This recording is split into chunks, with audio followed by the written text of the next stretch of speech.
অটিজমে আক্রান্তরা জাতির বোঝা নয়, অবহেলা না করে তাদের অধিকার নিশ্চিত করতে হবে বলে জানিয়েছেন প্রধানমন্ত্রী শেখ হাসিনা। বলেছেন, প্রতিবন্ধীর জন্য ভাতার জন্য আগামী বাজেটে বরাদ্দ বাড়ানো হবে। তাদের জীবনকে অর্থবহ করতে বিত্তশালীদের এগিয়ে আসার আহ্বান জানান তিনি। বিশ্ব অটিজম সচেতনতা দিবসে এসব কথা বলেন প্রধানমন্ত্রী শেখ হাসিনা। অটিজম হলো মানসিক বিকাশ ঘটিত সমস্যা। শিশুর জন্মের 18 থেকে 36 মাসের মধ্যে স্নায়ু বা স্নায়ুতন্ত্রের গঠন ও বিকাশের মধ্যে অস্বাভাবিকতা লক্ষ্য করা যায়। এই সময় কথাবার্তা, অঙ্গভঙ্গি ও আচরণে অস্বাভাবিকতা ফুটে ওঠে। সবশেষ হিসেব অনুযায়ী দেশে প্রতি 10,000 শিশুর মাঝে 17 জন শিশু অটিজম বৈশিষ্ট্য সম্পন্ন। দিবসের তাৎপর্য তুলে ধরতে বঙ্গবন্ধু সম্মেলন কেন্দ্রে আয়োজিত অনুষ্ঠানে 3 দিনের নীলবাতি কার্যক্রমের উদ্বোধন করেন প্রধানমন্ত্রী। শেখ হাসিনা বলেন, অটিজম আক্রান্তরা কখনোই সমাজের বোঝা নয়, তাদের বিকাশে কাজ করছে বর্তমান সরকার। কোনো মানুষ যেন এভাবে না দেখে যে যারা অটিজম শিশু বা ব্যক্তি তারা সমাজের বোঝা বা প্রতিবন্ধী সমাজের বোঝা, বরং আমরা মনে করি তাদেরও অধিকার আছে। সেই অধিকার আমাদেরকে সুরক্ষিত করতে হবে। যারা সুস্থ ব্যক্তি, এটা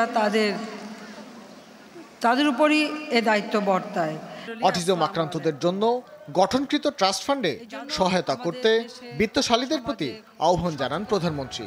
প্রতিবন্ধীদের হাতের তৈরি বিভিন্ন পণ্য ব্যবহারের জন্য সমাজের সকলকে পরামর্শ দেন শেখ হাসিনা। এই যে পানিটা, এটা কারা তৈরি করে আপনারা জানেন? এটা কিন্তু প্রতিবন্ধীরা করে। দুর্ভাগ্য হলো যে আমার অফিসেও বলে বলে এই পানি ব্যবহারটা নিশ্চিত করা যাচ্ছে না। আমি যখন বলি আমার জন্য হয়তো কিছু পাঠায়, কিন্তু অন্য ব্র্যান্ডের পানি যথেষ্ট নিয়ে আসে। কিন্তু এটা যেহেতু আমাদের প্রতিবন্ধীরা করে, এর বোতলগুলির উন্নত মানের করা, ছোট ছোট বোতল করা, সেগুলো আমরা করে দিয়েছি। কিন্তু এটাকে বাজারজাত করার ক্ষেত্রে অতটা কিন্তু কারো আন্তরিকতার একটু অভাব দেখি।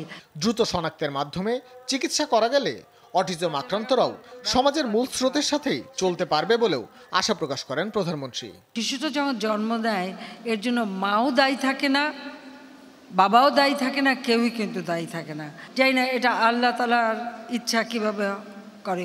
অনেক সময় দেখি বাবা মা বা বিশেষ করে মায়ের উপর অনেক দোষারোপ করা হয়। আশা করি ভবিষ্যতে কেউ আর মাকে অযথা দোষারোপ করবেন না, এটা মায়েরও কষ্ট।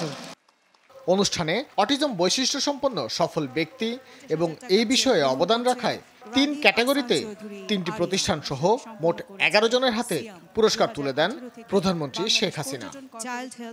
ভাস্কর ভাদুরী, যমুনা নিউজ, ঢাকা।